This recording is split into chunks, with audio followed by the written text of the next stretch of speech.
नाज़रीन आदाब, मैं नाइश हसन और आप देख रहे हैं हमारा चैनल नाइश हसन ऑफिशियल। पिछले दिनों हमने राम के हवाले से एक एपिसोड आपके साथ शेयर किया था। ये गुफ्तगू इस सिलसिले में थी कि राम का मुसलमानों के साथ किस तरह का रिश्ता रहा है या मुसलमान राम से किस तरह की निस्बत रखते हैं। इस गुफ्तगू को आपने बहुत पसंद किया, हमारे पास बहुत से लोगों के फ़ोन आए, उन्होंने तो यहाँ तक कहा कि अरे ये गुफ्तगू बहुत जल्दी ख़त्म हो गई, इसे और लंबा होना चाहिए था, इतनी पसंद की गई ये गुफ्तगू।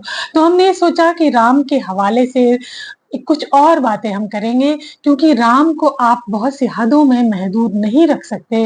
राम पे बात होगी तो बहुत दूर तलक जाएगी। इसी सिलसिले में आज हम आपसे बात करेंगे आदिवासियों में राम को किस तरह से देखा गया। राम कथा में भी हम आदिवासी समुदाय की हिस्सेदारी तो पाते ही हैं।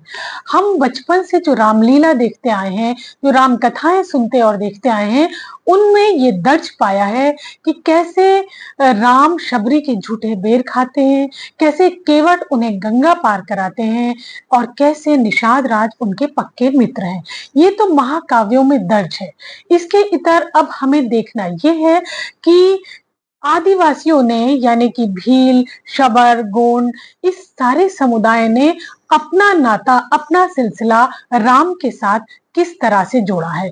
क्या ये वही राम है जो महाकाव्यों में दर्ज है या इससे इतर उनकी कोई और भी सिलसिला है या उनकी जिंदगी में राम किसी और तरीके से भी मौजूद है।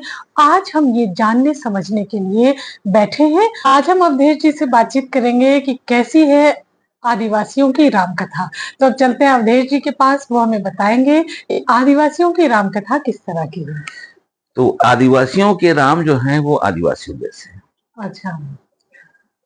जैसे आप देखते हैं वाल्मीकि के राम राजकुमार हैं, राजपुरुष हैं, तुलसी के राम अवतार हैं। उसी तरह आदिवासियों में जो राम कथा है, ने जो राम कथा से एक रिश्ता बनाया है, उनका बड़ा आत्मीय है। वहां राम राजपुरुष नहीं है। अगर वो आदिवासी हैं जिनके समुदायों में युद्ध ज्यादा होता है तो उनके राम युद्ध करते हैं। अगर वो आदिवासी समुदाय ऐसा है कि जहाँ संगीत ज्यादा हो रहा है तो उनके राम, लक्ष्मण, सीता सब नाचते गाते भी हैं। मतलब कहने का यह है कि हर समुदाय ने अपने तरह से राम से एक रिश्ता बनाया है। उदाहरण आप लीजिए, जैसे मध्य प्रदेश की एक गोंड जाति है, आदिवासी। हाँ, गोंड आदिवासी हैं। गोंड आदिवासियों की राम कथा में आपको युद्ध जो हम जानते हैं, रावण में युद्ध और सीता का अपहरण, ये सब उनकी राम कथा शुरू होती है युद्ध के बाद। अच्छा। यानी आप कह लीजिए जैसे भवभूत की उत्तर रामचरित है, तो वैसे राम का युद्ध के बाद वाला चरित्र, और उसमें राम, लक्ष्मण, सीता, इनका तो जिक्र है, बाकी और भाइयों का जिक्र बहुत थोड़ा कभी कभी आ जाता है, वरना भरत शत्रुघ्न नहीं आते हैं। दूसरा यह है कि ये इनकी राम कथा में महाभारत के भी पात्र आ जाते हैं। यानी आदिवासियों की राम कथा में मतलब गोंड के, स्पेशली गोंड की जो रामायणी है, या उसमें आदिवासी जो है महाभारत के पात्र भीम, नकुल, सहदेव, अर्जुन, ये सब आते हैं। राम बुलाएंगे तो वो सब चले आएंगे। और ये राम कथा बहुत से जो हमारे मतलब एपिसोड है राम कथा के, जो हमारे मुख्य रामायणों में मिलते हैं, उनका एक मुख्तलिफ, एक दूसरे तरीके का, उनका एक दूसरे तरीके से प्रस्तुत करती है। जैसे हम सारे लोग जानते हैं कि सीता की अग्नि परीक्षा हुई थी, और इसलिए हुई थी कि वो राम के यहाँ, रावण के यहाँ रह के आई थी, तो और उसमें हर सीता के प्रति राम थोड़ा कटु भी हुए उस समय। लेकिन ये जो राम कथा है, यानी, और सबसे अगर इसको ध्यान से देखा तो राम कथा है भी नहीं, इसलिए ये तो राम कथा परंपरा के ओर से मानी जाती है। आदिवासियों की राम कथा में सीता और लक्ष्मण ये ज्यादा महत्वपूर्ण होकर आते हैं आदिवासियों के राम। हाँ। अच्छा। और इसमें सीता और लक्ष्मण का वो महत्व नहीं, राम का उतना महत्व नहीं है। यहाँ राम का नायकत्व तो है, वहाँ राम नायक नहीं है। अच्छा, वहाँ उसको लक्ष्मण की सत परीक्षा, हाँ। लक्ष्मण और इंद्र कामिनी, इसके एपिसोड इस तरीके से हैं, हाँ। लक्ष्मण और मछलिया दई। और इसमें एक कथा मतलब ऐसी है कि जहां पर राम लक्ष्मण जो है, लक्ष्मण पर एक इंद्र की एक बेटी है इंद्र कामिनी, वो लक्ष्मण पर मोहित हो गई है। और मोहित होने के बाद वो आई लक्ष्मण से विवाह करना चाहती है। और लक्ष्मण जो है यति हैं, यानी वो तप कर रहे हैं, वो वहां सफल नहीं हो पाती है। तो लक्ष्मण जब सोते रहते हैं तो अपना वो गहने वहां छोड़ के चली जाती है। इससे शक होता है राम को कि मेरा भाई तो ब्रह्मचारी था, इसके साथ कोई स्त्री सोई, कैसे हुआ, क्या हुआ। तो पूरे गांव को बुलाते हैं और वो जो गहने चूड़ियां उड़ियां हैं वो सबको पहनाते हैं, किसको फिट हो जाएगी, ये उसी की। हाँ, और ये सीता को फिट हो जाती है। अच्छा, अब सीता को फिट हो जाती है तो ये होता है कि ये सीता का कोई संबंध रहा इस तरह। लेकिन होता क्या है फिर यह है कि परीक्षा अब यहाँ से जो मुख्य रामायण है तो सीता की परीक्षा कराने लगी, जो पितृसत्तात्मा को इसे कहते हैं। तो लेकिन यहाँ लक्ष्मण को परीक्षा देनी है। अरे ये तो बड़ा इंटरेस्टिंग। और ये लक्ष्मण यहाँ परीक्षा देते हैं, मतलब ये फिर ये लोहारों को बुला के एक महल बनवाया जाता है लोहे का, और उसमें लक्ष्मण प्रवेश करेंगे। और मतलब उसी दिन एक ब्राह्मण बालक जन्मा है उसको लेकर प्रवेश करेंगे, और यदि वो निकल आए अनहर्ट, अनबर्न, मतलब बिना जले हुए, तो वो सत माने जाएंगे, नहीं तो नहीं। तो ये परीक्षा लक्ष्मण की होती है। अच्छा, ये लक्ष्मण की परीक्षा सिर्फ इसी में नहीं होती है, मतलब गोंड रामायणी में, नॉर्थ ईस्ट में यानी मिजोरम की आबादी जो है 85% क्रिश्चियन है। लेकिन उनमें भी जो बूढ़े लोग हैं, गांव बूढ़ा जिसे कहते हैं, और कुछ लोग जो रामकथा से मतलब उनकी जो रामकथा है वो है वो भी बहुत इंटरेस्टिंग है। लेकिन वहां भी लक्ष्मण को देनी है वो अग्नि परीक्षा। और वहां हुआ ये है कि रावण जो है सीता और राम को देख लेता है मोहब्बत करते हुए, और सीता पर राम को, और वो सीता से मोहित हो गया है। तो वो जो उस इलाके में रहते हैं बार्किंग डियर्स, हिमालयन इलाके में, तो वो एक हिरन के वेश में बन के आया है। और सीता कहती है इसको लाओ, ये तो बड़ा अच्छा लग रहा है, इसको मार के लाओ, या जो। तो राम जब उसको मारने जाते हैं तो राम की मृत्यु हो जाती है।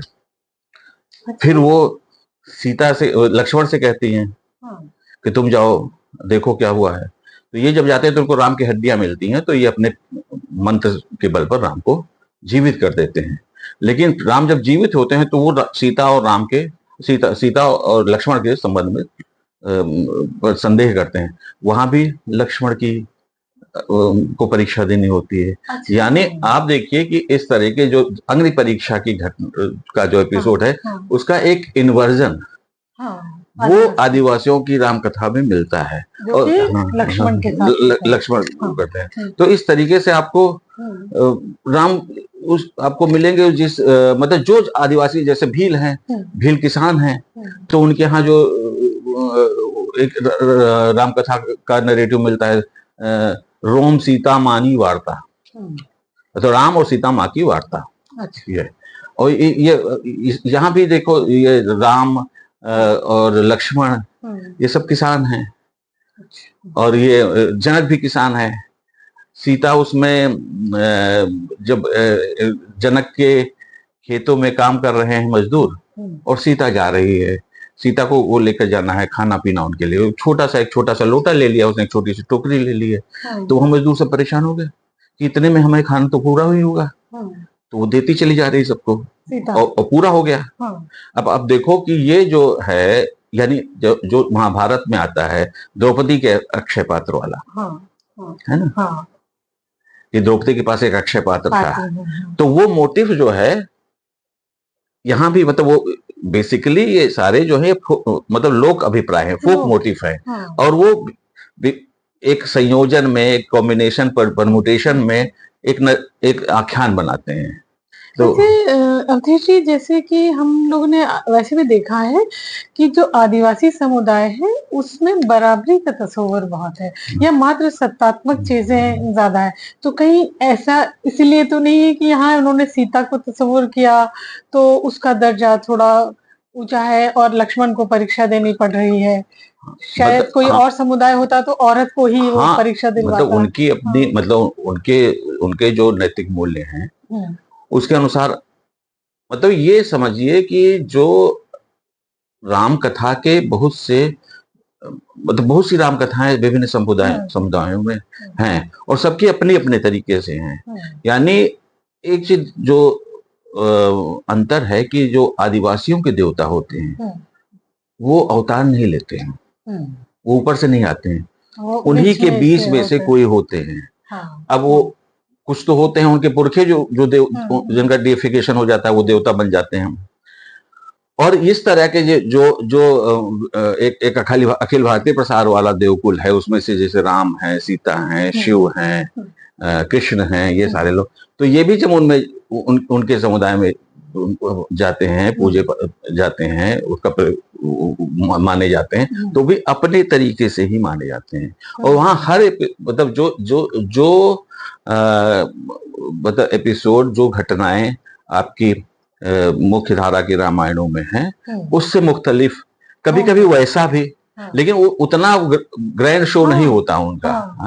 अब जैसे मान लीजिए बराबरी दिखती है, कहीं कुछ नहीं। देखिए, पहली बात तो ये है कि जैसे उन आदिवासियों को समाज बराबरियों वाला समाज है, और दिक्कत ये है कि जब हम रामकथा या किसी से बात करते हैं तो दिक्कत मान लेते हैं, जैसे आदि काव्य हम कहते हैं कि ये है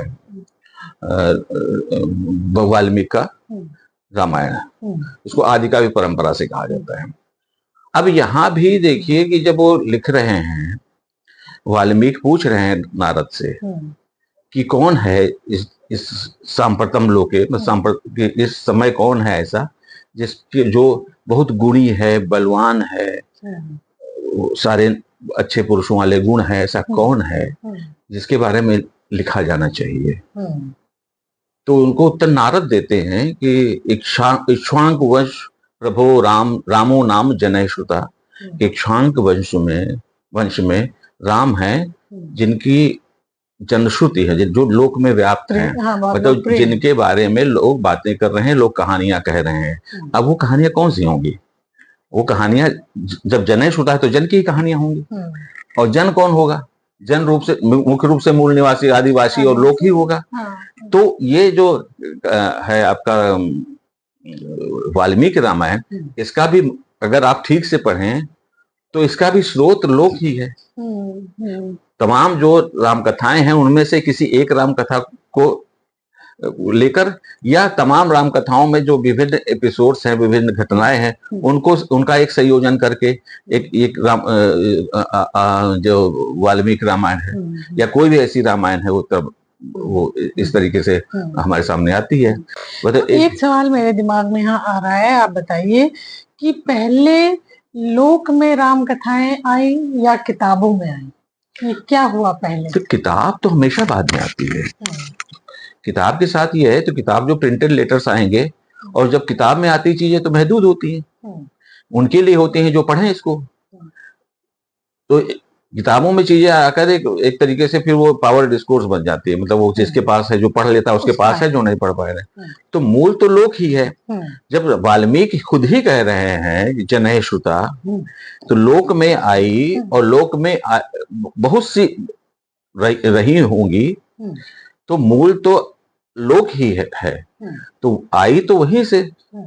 अब वो विभिन्न कारण होते हैं, कभी किसी जो राजतंत्र है, जो राजव्यवस्था है, जो पावर में लोग हैं, उनकी विचारधारा से जो चीज उनके मतलब समानता रखती है, जो उनको पुष्ट करती है, वैसे आख्यान सामाजिक आर्थिक कारणों से बड़े मान लिए जाते हैं, मतलब वो प्रचलित हो जाते हैं, फिर वो लिखे जाते हैं। फिर अच्छा, कई बार ऐसा होता है कि ये दोनों तरीके का होता है कि कई बार जो लिखित आख्यान बहुत ज्यादा प्रचलित हो गए तो लोक में जाने लगते हैं। ये टू वे ट्रैफिक जैसा है। लेकिन इसमें प्रश्न अब ये ज्यादा महत्वपूर्ण नहीं है कि कौन पहले आया। प्रश्न ये महत्वपूर्ण है कि ये जो राम कथा है, जो जिसे महाकाव्यों की राम कथा कह लीजिए, वाल्मीकि की, कंबन की, तुलसी की, और एक जो आदिवासियों की राम कथा है, जो भीलों की राम कथा है, गोंडों की है, नॉर्थ ईस्ट में कई लोगों के है, अगरिया ट्राइब की है। तो ये जो राम कथाएं हैं, इनमें कोई हेजेमनिक, मतलब आप कोई एक आई और वो आगे चल गई, बाकी लोगों ने फॉलो किया, ये या हायरार्किकल कि कौन ऊपर है कौन नीचे है, ऐसा रिश्ता मतलब मेरे ख्याल से नहीं है। ये रिश्ता बनाया गया है। मतलब ये तो तय है कि पहले लोक में आई है कथाएं, फिर किताब, मतलब लोक का में कोई ना कोई रूप तो रहा ही होगा ना, क्योंकि अच्छा जैसे आदिवासी शब्द तो बहुत नया है, अगर ये फर्ज कीजिए पुराना शब्द होता, आदिवासी तो एक कॉइन किया हुआ शब्द है, संस्कृत साहित्य में ढूंढ रहा था अभी तक मुझे आदिवासी शब्द है, मतलब वहां कोल, किरात, भील, शबर ये तो मिल जाएंगे। आदिवासी एक जेनेरिक नेम सारे मूल वनवासियों के लिए, ऐसा नहीं मिला। तो लेकिन मिलता है, ये तो सरकार ने बता दिया है, मतलब मेरे ख्याल से ये राजभाषा का शब्द है ये। लेकिन अगर ये होता, मतलब मान ले इसको कि आदिवासी शब्द है, तो जो आदि है वही तो शुरुआत है, तो आदि काव्य तो उनका काव्य होना चाहिए। तो वाल्मीकि मतलब शब्द भले ही बाद में आया, लेकिन लोग तो थे ही। लोग तो थे। जैसे आदिवासी जो हमारे मूल निवासी हैं, और मूल निवासी में के पास ये जो राम कथा कब आती है और कैसे विस्तार पाती है आदिवासियों में, ये थोड़ा जानने की बात है, क्योंकि आम लोग से उनका जीवन अलग है, पर वहां पे भी राम कथा नजर आ रही है, तो ये कैसे कब हुआ? ये जैसे राम कथा वैसे माना जाता है वाल्मीकि के बाद प्रसार करती, तो ऐसा तो है नहीं। अब क्रोनोलॉजिकली वो कथा कब आती है ये तो कहना मुश्किल है, क्योंकि कहानियां तो कई तरीके से होती हैं, मतलब फैलती हैं। वो जन समुदायों के सम्मिलन से, मतलब एक समुदाय उधर कहीं गया दूसरी तरफ, या एक ने दूसरे से कहा, दूसरे ने तीसरे कहा, तो इस तरह वो फैलती रहती हैं। तो एक कालक्रम की दृष्टि से कहना मुश्किल है। हाँ, कुछ इंडिकेशंस मिलते हैं कि अब ये अपने आप में ट्रांसफॉर्म होती रहती हैं। जैसे मिजो राम कथा में जब बंदूकें चलाने लगते हैं ये राम और लक्ष्मण, तो अब इससे आप कह सकते हैं जब बंदूक आई होगी तब एक कथा का वो है, लेकिन ऐसा नहीं है, कथा रही होगी, बंदूक बाद में दे दी गई होगी। हाँ, ये भी हो सकता है। हाँ, क्योंकि अगल बगल के ट्राइब्स में तो है ही है वो। अब वहां ये सबसे बढ़िया एपिसोड एक ऐसा है उसमें कि राम और लक्ष्मण ये दोनों जंगल में हैं, और तभी एक बुलबुल आके कहती है कि देवताओं का झगड़ा हो गया बहुत ज्यादा, और क्या है वो उत्तराधिकार का झगड़ा है, कौन बड़ा किसको मिले। तो ये जाके वहां सुलझाते हैं। सुलझाने के बाद ये है कि वो बंदूक लेकर टहल रहे हैं और ये हिरण का शिकार कर रहे हैं। गोली चलती है तो गोली लगती है देवता की कन्या को लग जाती है।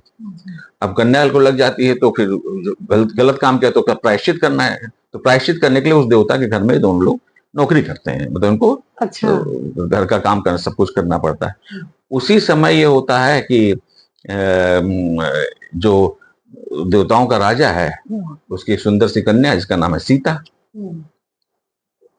और सीता को वो एक बक्से में बंद रखता है। अच्छा। और उसका कहना है ये बक्सा बहुत भारी है, तो बक्सा जो उठा देगा, हिला देगा, उससे हम शादी करेंगे। अच्छा।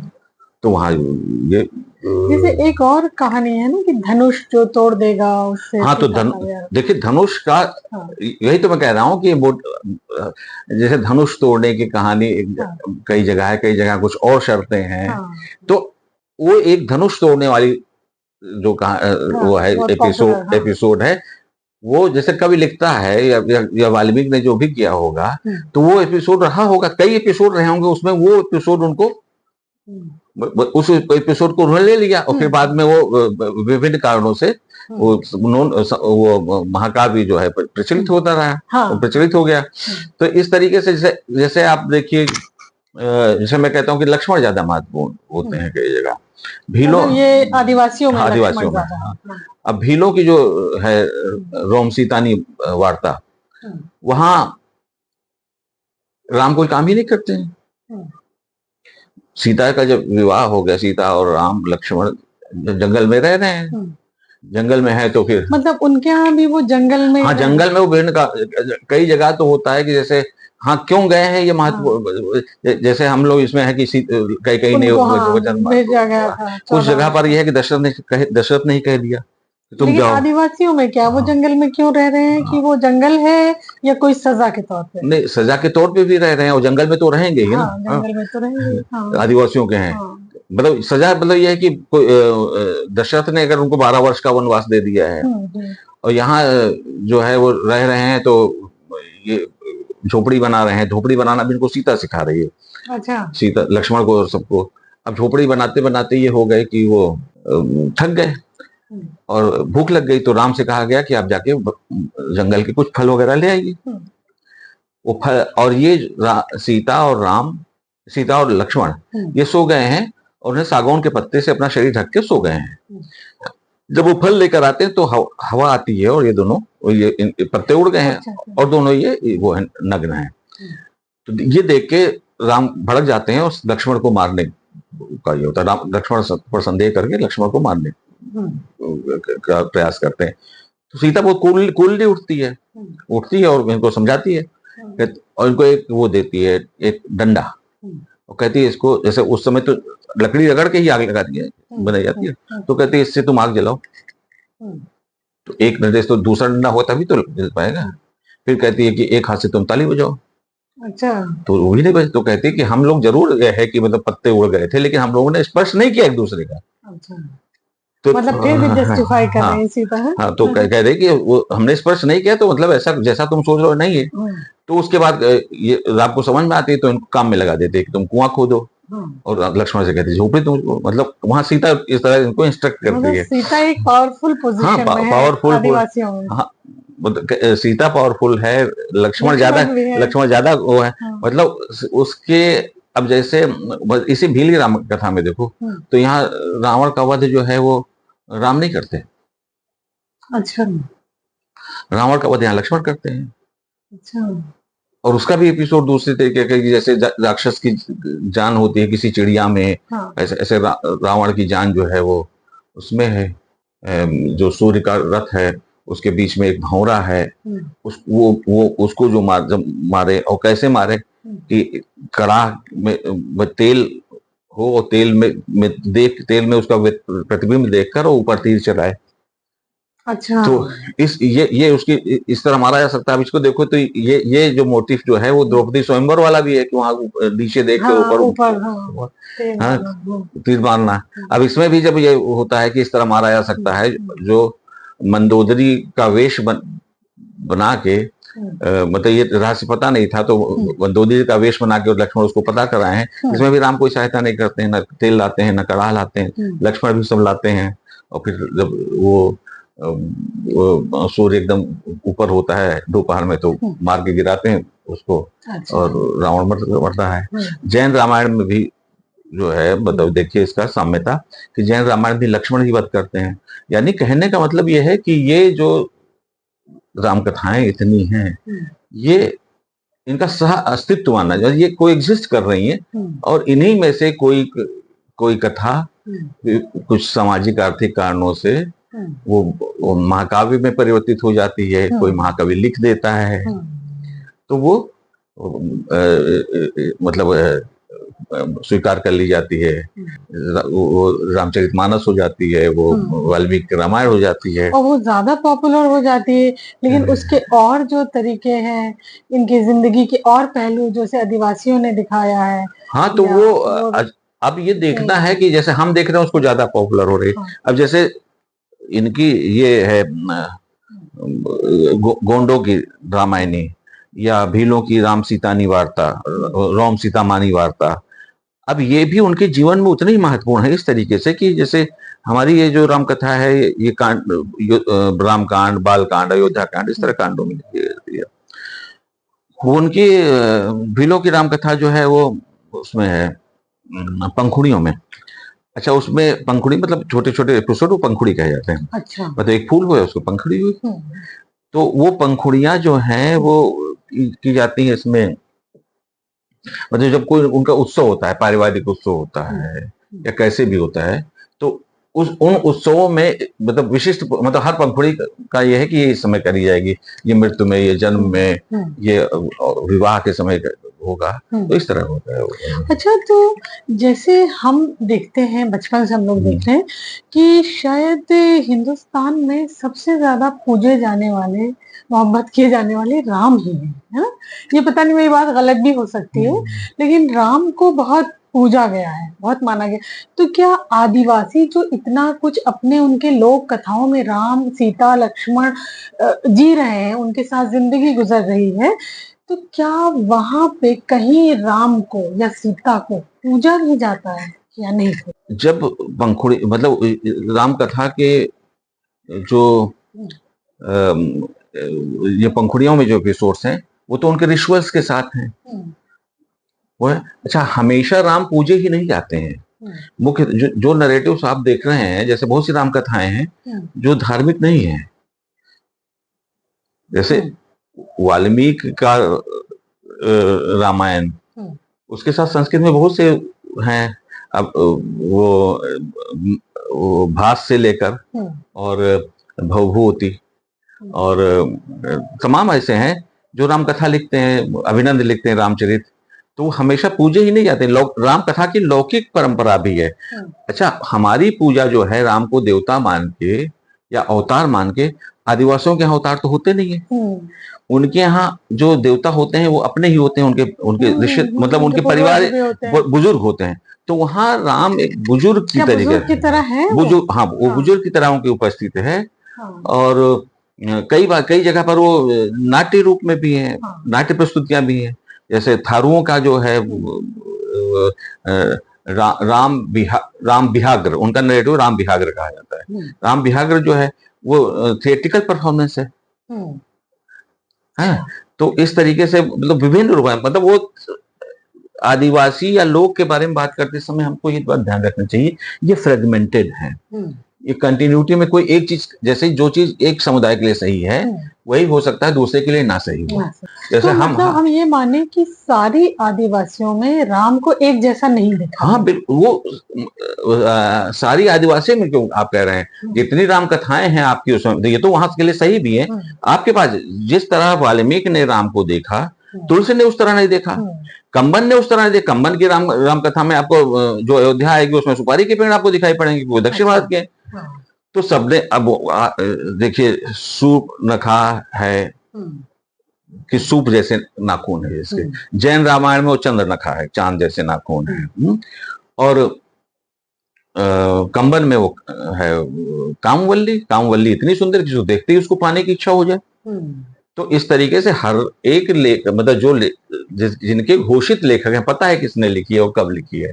तो वहां भी राम एक मतलब जब कहीं से उस कहानी में आते हैं, या कोई मान लो रेफरेंस मान लीजिए वो उसी का ले रहे हैं, आदि काव्य यानी वाल्मीकि के रामायण का, तो भी वो राम आते बदल जाते हैं। तुलसी में एकदम अवतार हैं, वहां राजपुरुष हैं, नरश्रेष्ठ हैं, नरचंद्रमा है। तो इस तरीके से वही यहाँ भी है कि मुख्तलिफ है, अपनी अपनी परिस्थितियों के अनुसार है। किसान है, मतलब वो उड़ीसा में एक है, वो गीत है कि वो कह रहे हैं कि राम हल चला रहे हैं, लक्ष्मण उसको हमवार कर रहे हैं, जो पाटा चलाना कहते थे हम लोग यहाँ, हेंगा चलाना, तो उस तरह खेत समतल कर रहे हैं।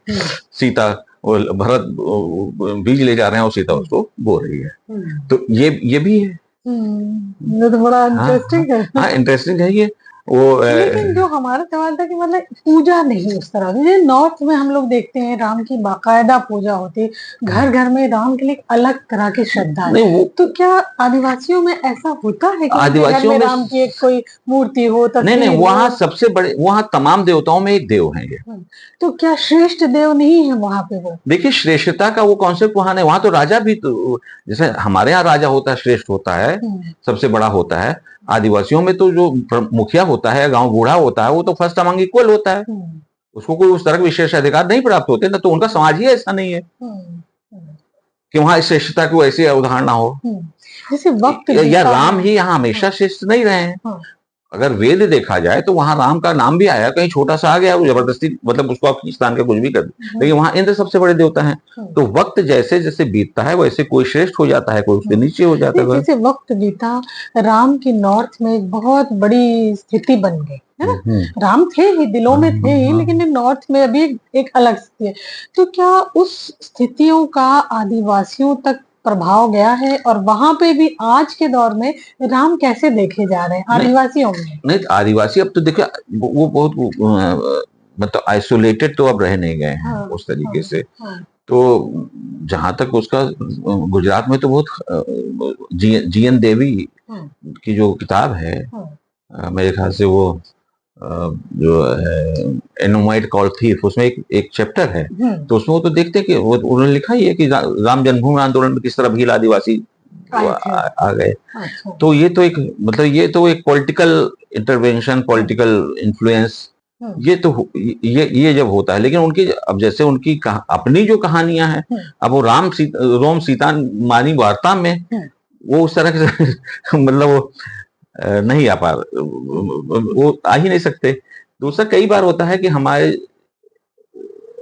ये हम जब बात करें तो कई स्तरों पर हम काम करते हैं ना, कि जैसे हो सकता है कि हम राम का कोई एक रूप मान रहे हो यहाँ पर बैठे, हो सकता है रामचरितमानस में जो लिखा गया उस पर हम श्रद्धा से कर रहे हो, माने। और फिर जब हम अपने क्षेत्रों में जाए, हम जैसे स्त्रियों के बारे में खासकर, कि जब वो अपना गाना गाएं, आपस में शेयर करें, तो एक राम का दूसरा रूप वहां डिस्कस करें, दूसरा रूप आ जाए।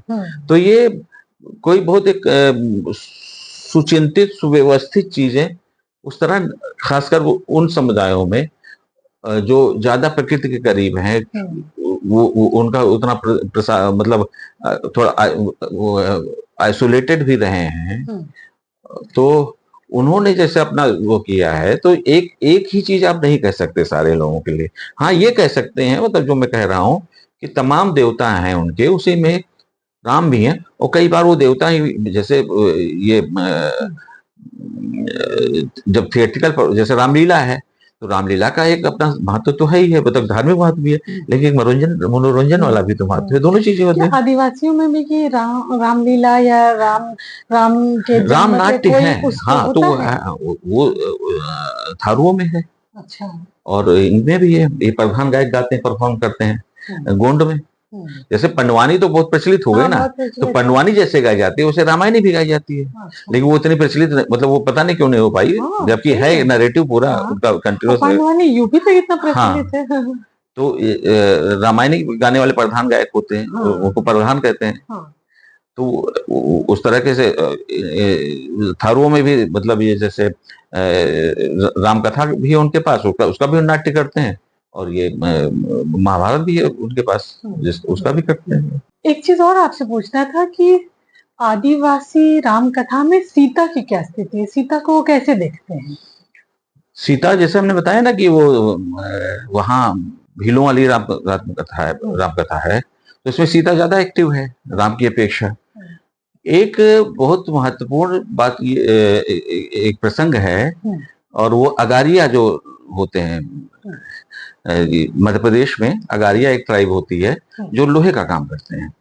अब उनके यहाँ एक जो कहानी है, वो एक ऐसा रावण है जो इस रावण के वध के बाद जिसके 100 सिर हैं, मतलब 100 सिर वाला रावण है, और वो राम से युद्ध उसको मतलब ये कहा, राम ने जब अपना वो किया कि मतलब वर्णन किया कि हमने ये युद्ध किया, ऐसा किया उस तरीके से, तो सीता मतलब मतलब सीता ने कुछ मुस्कुरा दी, और ये हुआ कि एक रावण और भी है, उसको उससे उसके बारे में क्या ख्याल है। तो उसको युद्ध करने जब ये जाते हैं उससे, तो मतलब पूरी सेना हार जाती है, राम भी हार जाते हैं, राम की मृत्यु हो जाती है। तब सीता जो है, वो अगारिया जो है ट्राइब है, उनका जो आग जलाते हैं उसके धुएं से वो कुछ अपना वो ट्रांसफॉर्म करती है, वो काली रूप में आती है, और उसका सीता और वध करती है।